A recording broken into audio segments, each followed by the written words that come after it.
So good afternoon. The next topic I'm going to discuss with you is the value of a patent. What are they worth? So you've seen from the previous presentation I like numbers. Does anybody know what these numbers reflect? The average cost of enforcing a patent in litigation in the United States through trial. Not insubstantial. Actually, unfortunately, in the United States, we have the reputation for being very litigious and very expensive in litigation. But I will say, most cases, over 95 cases, settle early on in the enforcement proceeding, in the litigation. Very few, less than 5%, go all the way to trial. But if you're going to enforce your patent in the United States, you have to assess its value against the potential cost of enforcement through trial. How about these numbers, this range? This reflects the average damages award from litigation from 1995 to 2010. Might be interesting to know that a jury, and by the way, in the United States, when you enforce a patent, you do that in a district court. There is a judge, but the deciders of fact, including infringement, validity, and damages, are by the jurors, average people who have no specialized background. And so those damages award reflect the decision of jurors. Centocor sued Abbott. I think it was in 2008 or 9, the award of damages was $1.6 billion. Fortunately for Abbott, the case was later found to be invalid on appeal, and so they were not liable for those damages. These numbers, I won't leave you guessing for a long time. These are the number of litigations, patent enforcement proceedings in the US by year, and they're going up. There's clearly value in patents because somebody's spending a lot of money to protect them, or else they're making irrational decisions. And we hope that businesses are not acting with irrational exuberance, to quote a famous phrase. Now, we saw this graphic before, and again, why are companies spending this much money? Because unlike in 1975, in 2010, 80% of their value is in intangible assets. A large portion for many companies are in their patent portfolio. So let's look at some companies here, just briefly. This is interesting because earlier today I think we heard about the cost of an iPhone and the manufacture of an iPhone in China, and I agreed with the comment, and obviously I agree. I have a slide on it. If you look at the breakdown of an iPhone, it costs about $600 in the US. It's a little dated because that's an iPhone 4.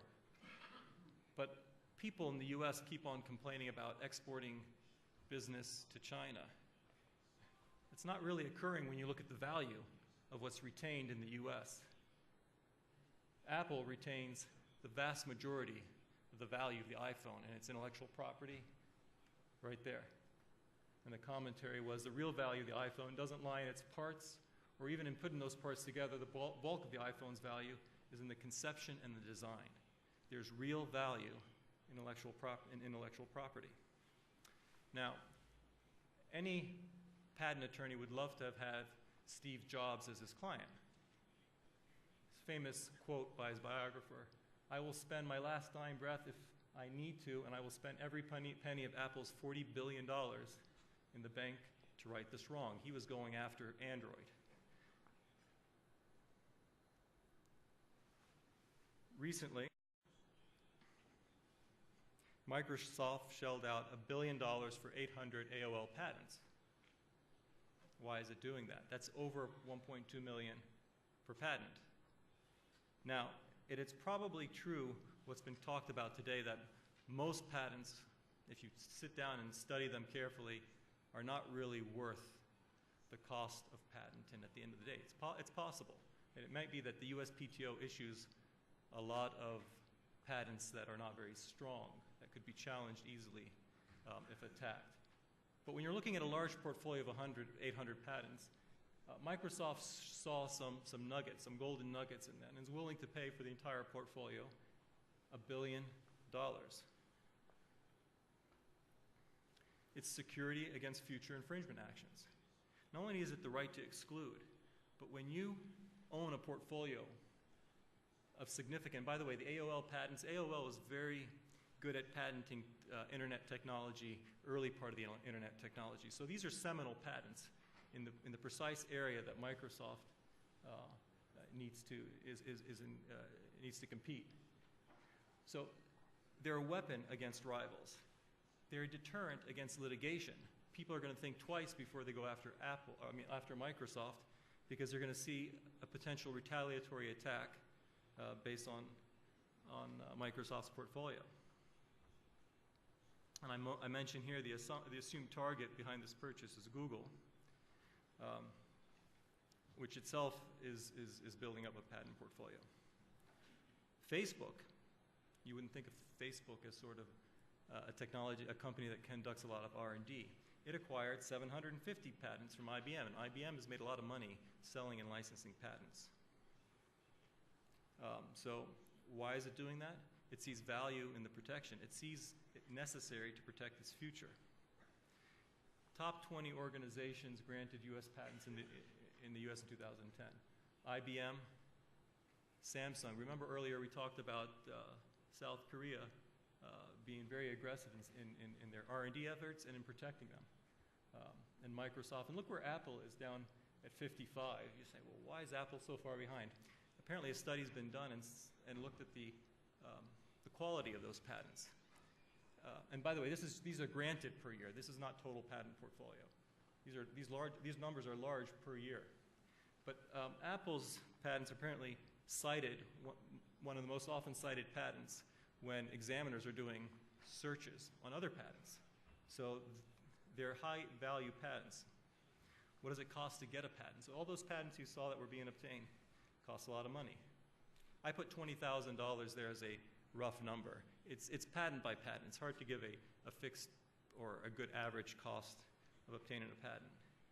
But when you compare it, why are companies like IBM, Samsung, and Microsoft spending per year multiples, many, many multiples of that to get a patent?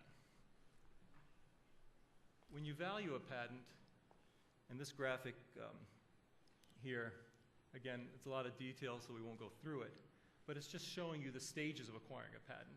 We went through a similar graphic in the previous presentation. But where you see these asterisks, there are decision points where you decide, is it worth going forward or continuing? There's the invention disclosure. You can do a prior art search, and I agree that's sometimes a very good strategy to assess the value of your patent before going forward, or have it examined if you're okay having it published. Have it examined and see if it's worth going forward. You go through the stages, and at each stage you reassess the value of your patent because market conditions changes. Maybe when you filed the application, there was a good market for it, and then 1 year later or 2 years later, when you're close to grant, that market has expired. So we've been through this point several times by many speakers. Where does the value of a patent come from? It's the right to exclude. And the other point we haven't discussed much, it's a strategic tool as a counter to barter for market entry coexistent with other patent holders. You could have patents, and I think it was mentioned just earlier, one company will have one patent that's not too commercially successful, but you have an improvement on that patent. You can't get into that person's market, they can't get into your market. There might be a cross-license agreement, so it can help you in that regard. The difficulty in valuing a patent is, unlike buying an iPhone, it's not a commodity. There's not enough market information out there, and the patent rights, we've talked about this a lot, is based on the claim language, and claim language is by nature imprecise. So what do we need to do when we value a patent? We have to do some legal due diligence. We have to clear the title. Is the inventor still the owner of the patent? Does the inventor have ownership, or does the company, the employee, if the inventor-employee signed a contract, is that contract valid? Is it enforceable that says the invention goes to the company? Or does the inventor retain rights? If a company has rights in the US patent, the inventor has rights in the patent, they can each go and do what they want. The inventor could license it freely. That patent may not be worth much then, if one entity can license it while the other entity is trying to protect it. You have to determine the life of a patent. It is 20 years from the earliest priority date. In the US, because of patent delays, there are some patent term adjustments. In the biotech and pharmaceutical patent, those adjustments might add a year or so at the end. Even a few weeks at the end could be worth many millions of dollars, especially after all the FDA process is taking place, where the tail end of the patent life is the most valuable. You have to interpret the scope of the claims. Always go back to the claims. That's what's defining the intellectual property right. It's where you have the right to, within which you have the right to exclude others. And then you have to assess the strengths and the risks of the patent. That's the validity and enforceability. You have a patent, it's great. You go out there and you find out there's a lot of prior art the patent office overlooked. And so all of a sudden that diminishes the value of the patent. And this is why also when you go and you seek patent protection, you want to make sure that you get as broad as protection as possible, but you also add claims of narrowing scope. And we can do that more freely in the US than we can in Europe, because in the US you just pay for more fees, you get more claims. And it's not unusual to have patents with hundreds of claims. It's not typical, but it's not unusual. So the narrower the scope of the claim, it means your broad patent might not survive. Your broad patent claim might not survive a validity attack. Your narrow one, which still has commercial value, might. And the validity of a patent in the United States is claim by claim. The enforceability is a different issue, and these are specialized terms. If you commit inequitable conduct, if you commit fraud on the US Patent Office with respect to any part of the application process, it can nullify, it can remove your ability to enforce it in patent entirely. And of course, if you're looking at a patent, you look at its geographic scope. Well, each patent is the US patents for the US, but are there counterparts that go with that patent? So when you would license, would you be willing to license, for example, the entire world portfolio or just the US market? You do the legal due diligence, you need to do the commercial due diligence. Why was the R&D spent to begin with? Now, as an accounting principle, the money a company has spent in the past is a sunk cost, and it doesn't justify continue spending money going forward. But if you study why the money was spent up front to carry out this R&D, it will give you some insight into the commercial interests. After you've done your claim analysis and you look at the life of the patent, what products or activities can be excluded? This is where the value is really coming down to. Your monopoly. What commercial competitive benefit does that give you? Are you practicing the technology? Or is the value of the patent in others in selling the right to others? You have to identify your competitors, but anticipate technology shifts. And this can be really hard. You know, electronic computer software patents, really valuable up front, but because of the rapid change of IT, for example, and this is why there are a lot of complaints in the delay of the USPTO, you want that protection soon because its value at the end of the life of a patent might not be much. You might allow the patent to go abandoned in the 15th, in the last quarter of its life, because technology has now taken over events.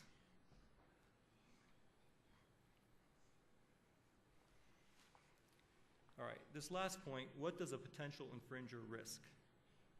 So we know, there's an incentive to get a patent. What is the incentive, at least in the US, and I'm going to speak from the US perspective, not to infringe? And the answer is damages. There's no criminal penalty in the US for violating a patent right. You get damages and a potential injunction. And this is what every potential company looks to see whether, to look at the value of the patent and to see if you're a potential infringer, what are you exposing the company to if you go ahead and practice that technology? And you get into one of those very expensive lawsuits and you lose. Are you going to receive is the patentee going to receive a $1.6 billion patent award? Okay, well, that's an exceptional case, but you saw the average damages awards. There are two main types of relief when enforcing a patent. An injunction, enjoining, stopping the infringer from continuing to practice the protected technology. Sometimes you can get it up front at the beginning of litigation. Very hard to do. Most of the times you have to wait till the end of the litigation and get an award of infringement, get a finding of infringement. And if you are a direct competitor, you're almost certain to get an injunction, meaning as a patentee, you can stop the other person right away within the geographic confines of the United States for a U.S. patent. Monetary damages in addition to an injunction to compensate for past infringement.